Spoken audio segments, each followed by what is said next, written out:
사랑하는 성도 여러분, 안녕하세요. 하나님의 세계에는 하나님의 시간이 있습니다. 아무리 급한 것 같지만 하나님의 시간까지는 우리가 참아야 되고, 하나님의 시간까지는 인내하여야 합니다. 우리가 아무리 용서하고 잘 참아내도 마지막 시간을 잘 참아내지 못할 때가 있어요. 열매를 따려면 끝까지 인내하여야 하는 것을 배우게 됩니다. 오늘 사도 바울을 통해서 에베소서 4장 1절로 3절에 있는 말씀, 그리고 그 이하에 있는 말씀들이 은혜의 말씀으로 들려옵니다. 우리가 에드벤트 시즌을 이렇게 보내고 있는데요. 예수만이 소망이요, 예수만이 화평이요, 예수만이 나의 기쁨이라. 이런 말씀을 이제 계속해서 연속해서 듣게 되는데, 오늘은 Candle of Joy, 기쁨의 촛불을 켜면서 우리의 심령을 밝히는 이런 축복이 되기를 원합니다. 어저께인가요? 지나가는 버스를 보니까 Be the Light 이렇게 되어 있더라고요. 그래서 그 밑에를 봤더니 TWU, Trinity Western University.ca, TWU.ca라고 되어 있어요. Be the Light, 빛이 되라, 이런 말씀을 해요. 너희는 세상의 빛이 되라. 캐나다 전 지역을 통해서 기독교 대학으로 유명한 트리니티 웨스턴 대학이 있어요. 저희 집에서 약 2, 3분밖에 안 돼요. 참 하나님의 은혜예요. 이렇게 좋은 대학에 지난 주간도 캠퍼스에 가서 기도를 드리고, 좋은 후배 목사님들을 만나면서 대화를 하고, 또 귀한 선교사님들을, 우리 캐네디언들을 만나면서 참 많은 감동을 받았어요. 오늘 우리가 이 세상에 빛을 발할 때에 가장 중요한 것은 내 속에 있는 기쁨을 잃어버려서는 안 됩니다. 우리가 잘 화를 다스려야 되고 폭발하지 말아야 되는데, 폭발할 때가 종종 있어요. 참지 못하는 때가 있다는 말이죠. 그래서 오늘 사도 바울의 말씀을 통해서 우리가 인내하고, 또 이렇게 목회자의 길을 끝까지 잘 걸어갈 수 있는 것이 얼마나 큰 축복인가. 세월이 참 빠르다고 많은 분들이 말씀했는데, 저도 이제는 세월의 빠름을 느끼고 또 지내고 있는 그런 시점에 있습니다. 어느덧 시작했는지 성역 40주년이 이제 내년으로 다가왔어요. 40년 목회했다. 뭐 어떤 사람들은 자랑할 것 같지요. 자랑할 게 없더라고요. 요즘에는 뭐 70년 목회하시는 분들도 있기 때문에요. 놀라운 일들이 계속해서 일어나고 있어요. 이제 하나님께서 저에게 주신 새 사명이 무엇일까 생각하면서, 정말 하나님께서 말씀 안에 거하라, 그리고 내 안에 들어오라, 그리고 변화를 시키라, 이런 말씀을 듣고 우리 수종교회가 창립되었고, 수종교회가 여기까지 달려오면서 이제 밴쿠버 리바이벌 센터, 비전 센터에 이런 교회를 캐리하는 All Nation, 모든 나라와 민족과 백성들이 들어와서 예배하는 훌륭한 교회를 만들어 나가게 되었습니다. 그런 과정에 여러 가지 일들 많이 있지만, 우리가 다른 것이 아니라 하나님의 기적의 센터, 하나님의 말씀의 센터, 은혜의 센터가 되기를 갈망하면서 사역할 때 우리에게 사도 바울의 말씀이 때로는 필요하다, 다시 한번 생각하게 되는 것이죠. 제가 오늘은 본문 말씀을 잘 읽으면서 하겠습니다. 에베소서 4장 1절로 3절 말씀을 봉독하겠습니다.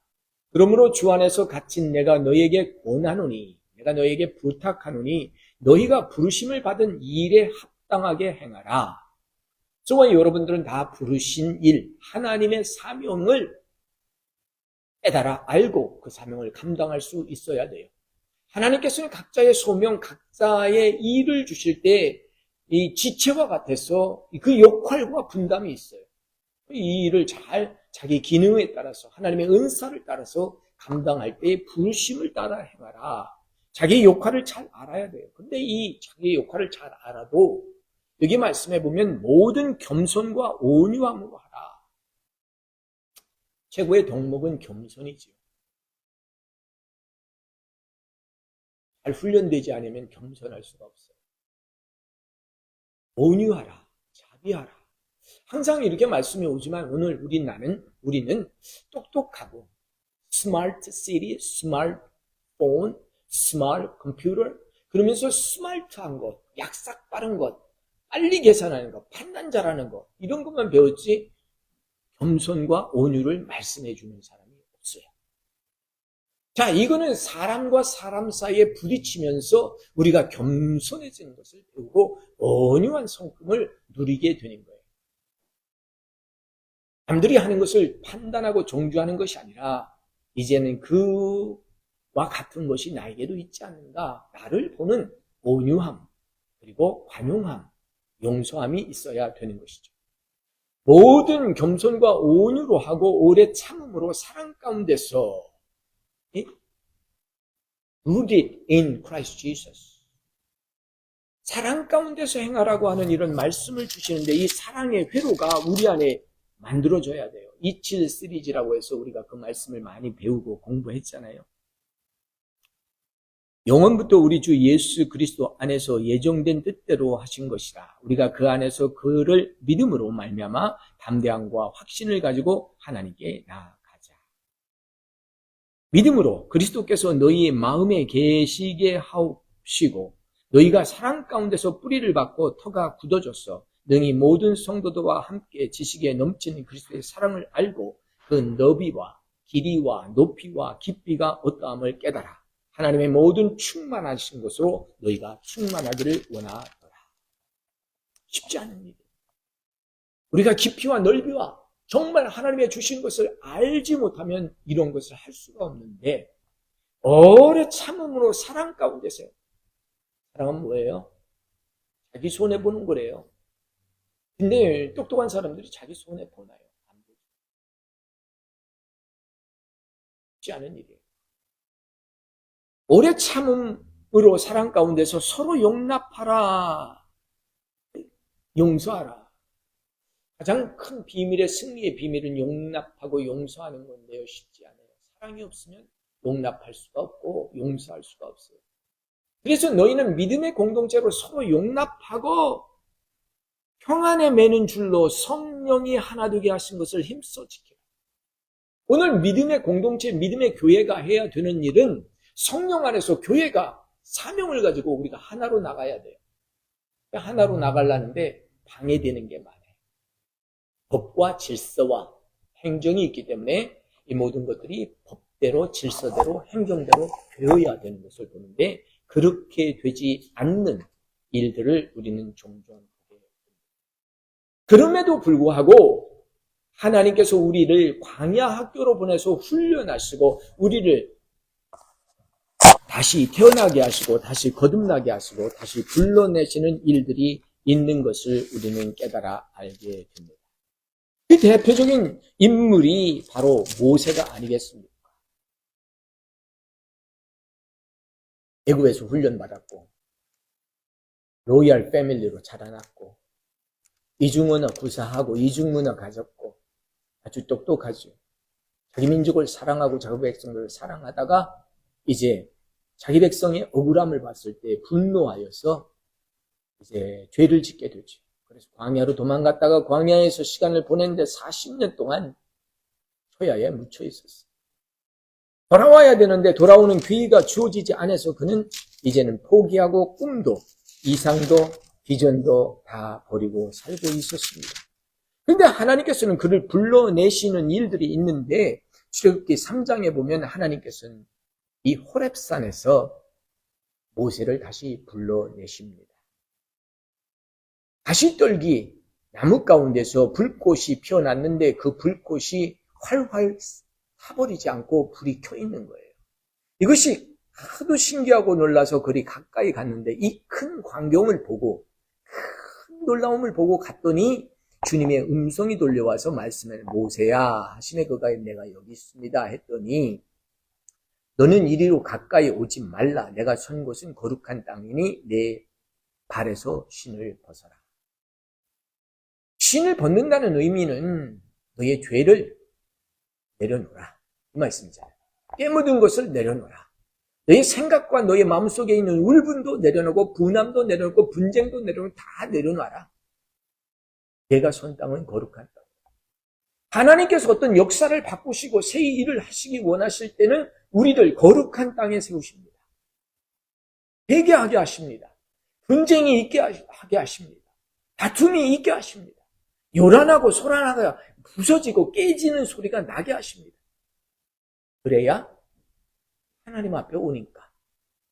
그래야 하나님을 찾으니까. 그래서 내 신을 벗게 하십니다. 이제 하나님께서는 신을 벗고 엎드리는 모세에게 말씀을 주시죠. 내가 반드시 너와 함께 있을 것이니 너는 너희의 백성들을 애굽에서 인도하여 나오라. 내가 너를 보내는 것이 증거야. 아니 누구신데 보냅니까? 스스로 있는 자다라고 해서 이제 사명을 주시고 파송하게 되는 것을 하나님의 부르심에 합당한 일을 하라고 우리가 당부를 받아서 오늘 달려가는데 하나님께서 저에게 오늘 아주 중요한 말씀을 해주셨습니다. 성실과 진실과 그 다음에 열심, 열정을 말씀해 주세요. 일단 39년간의 목회를 돌아보면서 하나님 앞에 성실하게 했다고 저는 자부했어요. 그리고 하나님 앞에 진실하게 행동했고 달려왔습니다. 그럼에도 불구하고 어려움을 많이 당하였습니다. 그것을 어떻게 항변할 수가 없어요. 어떻게 답을 할 수가 없어요. 하나님 아시고 내가 아시지만 이웃은 모를 수 있단 말이에요. 그러니까 이웃을 어떻게 알아요? 드러난 것만 그리고 남이 이야기하는 것으로 알지. 그래서 지난주에 말씀한 대로 너희가 모든 영을 믿지 말라. 모든 영을 믿지 말라는 것은 모든 말을 믿지 말라. 사람이 말하는 게 그 사람의 영이에요. 우리가 듣는 대로 판단하고 듣는 대로 결정하기 때문에 듣는 것을 참 조심해요. 오늘과 같은 시대는 가짜 뉴스가 많고 가짜 뉴스 공장이 있고 가짜 뉴스를 만들어내요. 근거 없이 그럴싸하게 꾸며서 비방하고 또 공격하고 끌어내리고 그런 일들이 비일비재합니다. 이런 상황 속에서 우리가 어떻게 해야 될까? 하나님께서 말씀하십니다. 모든 것을 온유와 겸손 가운데 하고 오래 참음과 사랑 가운데서 서로 용납하라. 평안에 매는 줄로 성령이 하나 되게 하신 것을 힘써 지키라. 우리가 지키는 것은 그리스도를 지켜야죠. 하나님의 교회를 지켜야죠. 하나님의 말씀을 지켜야죠. 말씀 지키는 것도 힘든 세상이 아닙니까? 근데 하나님이 나에게 주신 성실과 진실, 내가 하나님 앞에 설 때에 드러나는 것이 아니겠습니까? 그리고 열심을 내야 되는데 열심이 점점 떨어질 때가 있어요. 여러분, 하나님 산에 올라가면 열심히 회복됩니다. 하나님의 음성을 다시 듣게 되면 열심히 회복되게 됩니다. 내가 하는 일이 하도 적어도 하나님 그 하도 적은 것 갖고 만족해 하십니다. 오늘 나에게 부르심의 사명을 잘 감당하고자 오늘도 저는 이 강단에 서서 오늘 이 스트리밍을 하면서 단 한 분이 말씀을 듣더라도 힘있게 말씀을 전할 수 있습니다. 이것이 나의 자랑이요, 이것이 나의 기쁨이요, 하나님은 나에게 맡겨주신 사명이기 때문에 성실하게, 진실하게, 그리고 열정을 가지고 달려나갈 수 있게 하실 때에 얼마나 기쁜지 알 수 없습니다. 사랑하는 성도 여러분, 우리가 때로는 지혜를 구합니다. 명철을 구합니다. 똑똑해지려고 노력합니다. 지지 않으려고 남에게 밟히지 않으려고 노력합니다. 그러나 인생의 때가 되면 세월이 들면 지나고 지난 것이기 때문에 우리는 양보할 수 있어요. 포기할 수 있어요. 다음 세대가 있기 때문에 또 다른 사람이 있기 때문에 내가 하는 것이 아니라 다른 사람이 할 수 있어요. 사랑하는 성도 여러분, 오늘 우리는 지혜와 명철도 구하여야겠지만 그보다 더 중요한 것은 겸손과 온유함이에요. 남의 말이 옳다고 인정해 줄 수 있을까? 쉽지 않지만 그 사람의 판단과 그 사람의 생각도 이해할 수 있는 그런 식견을 갖고 넓게 생각하기 시작할 때 우리는 하나 되게 하시는 하나님의 사랑을 지켜낼 수 있습니다. 그래서 이렇게 우리가 진실해지는 거예요. 여러분 성실하게, 진실하게, 열정적으로 우리가 주의 일을 하여야 되겠습니다. 주의 일을 하다가 낙심한 적이 있습니까? 실패한 적이 있습니까? 넘어진 적이 있습니까? 아니면 모세처럼 40년 동안 광야에 묻혀 있었습니다. 제가 목회를 이제 한 지 40년이 됐다고 하네요. 깜짝 놀랐어요. 내가 드러난 사람이 되었을까? 초야에 묻힌 사람이 되었을까? 아무 상관이 없어요. 하나님 그때마다 변화의 길을 주셨고, 말씀을 통해서 은혜 받는 성도들을 주셨고, 오늘 여기까지 있게 하신 것이 모두 다 하나님의 은혜라 고백할 수 있습니다. 내가 용서하지 못했던 것도 용서할 수 있는 믿음을 넉넉히 주셨습니다. 얼마나 감사한지. 우리가 이제 힘써 지켜야 되는 것은 평안의 띠를, 평안의 매는 줄로 성령이 하나 되게 하신 것을 힘써 지키자. 오늘 성령이 하나 되게 지키게 하는 게 뭐예요? 그리스도의 교회를 지켜야죠. 그리스도의 머리 되신 그분이 우리 교회의 몸된 교회에 말씀을 주시는 것을 지켜야죠. A라고 하는 사람을 끌어내리는 것이 아니라, B라고 하는 사람을 비방하는 것이 아니라, 오늘 우리가 해야 되는 것은 하나님의 나라, 하나님의 백성, 하나님의 권속 세워야 돼요. 든든하게 하여야 되실 줄 믿습니다. 몸도 하나요 성령도 한 분이신 이와 같은 분 안에서 너희가 부름의 한 소망을 갖고 부름을 받았으니 주도 한 분이요 믿음도 하나요 세례도 하나요 하나님도 한 분이요 만혜의 아버지이신 그분이 있으니 만유 가운데 계신 그분을 의지하고 그리스도의 선물을 받은 믿음의 분량대로 우리가 은혜를 받았으니 은혜 안에서 담대하여 지는 것입니다. 어떤 사람은 사도로, 어떤 사람은 선지자로, 어떤 사람은 복음 전하는 사람으로, 어떤 사람은 목사와 교사로 부름을 받았습니다. 오늘 이 일을 감당케 하는 것은 성도로 하여금 온전케 하고 봉사의 일을 하여 그리스도의 몸을 세우게 하는 것입니다. 성도들을 온전케 한다. 온전케 한다는 것은 모두 다 있을 자리에 있게 하는 거예요. 이 사람도 빠지고 저 사람도 빠지고 이 지체도 빠지고 저 지체도 빠지고 그러면 지체가 돌아가지가 않는 거예요. 성립이 안 되는 거예요. 각자의 분량대로 부르심의 사명대로 하나님 세우신 것을 인정하고 오늘 그리스도의 몸을 든든히 세우는 참된 교회가 되기를 소원합니다. 하나님은 우리에게 말씀하여 주십니다. 그래, 내가 열심히 했구나. 성실하게 했다. 진실하게 하였다. 그리고 열심히 했다. 이게 내 입으로 고백한다고 그렇게 되는 게 아니에요. 누군가가 증언해주고 말씀해줘야 그렇게 되는 거죠. 그래서 저는 하나님께 감사한 거예요. 성령께서 내게 말씀해 주십니다. 성령께서 내 안에 오셔서 말씀하는 거야. You are very sincere. You speak always truthfully. And you worked God's mission passionately. 열정적으로 네가 지금까지 사명을 감당했다. 오 주여, 이 열정이 식어지지 않게 하여 주시고 이 열정이 남을 해하지 않게 하시고 이 열정이 오직 그리스도의 영광을 나타내는 열정이 되게 하여 주시옵소서. 우리 각자 있는 자리에서 고백하기를 원합니다. 이번 주는요, 성탄절을 미리 앞당겨서 셀러브레이트 하잖아요. 감사한지 몰라요. 내가 준비 안 해요. 하나님께서 채워주시고 하나님께서 모든 것을 간구하시고 하나님의 길을 열어주세요. 우리 하나님은 길을 열어주시는 하나님이세요. 2024년에 어떤 어려움이 있든지 어떤 아픔이 있든지 고통을 겪었든지 이제 2025년 새날이 밝아오고 있습니다. 2024년을 잘 마무리하고 결실을 거둘 수 있는 것은 오직 오래 참음과 사랑 안에 거하는 것입니다. 오늘 이 사랑 안에 거할 수 있는 저와 여러분들 되시기를 예수님의 이름으로 간절히 축원합니다. 아멘.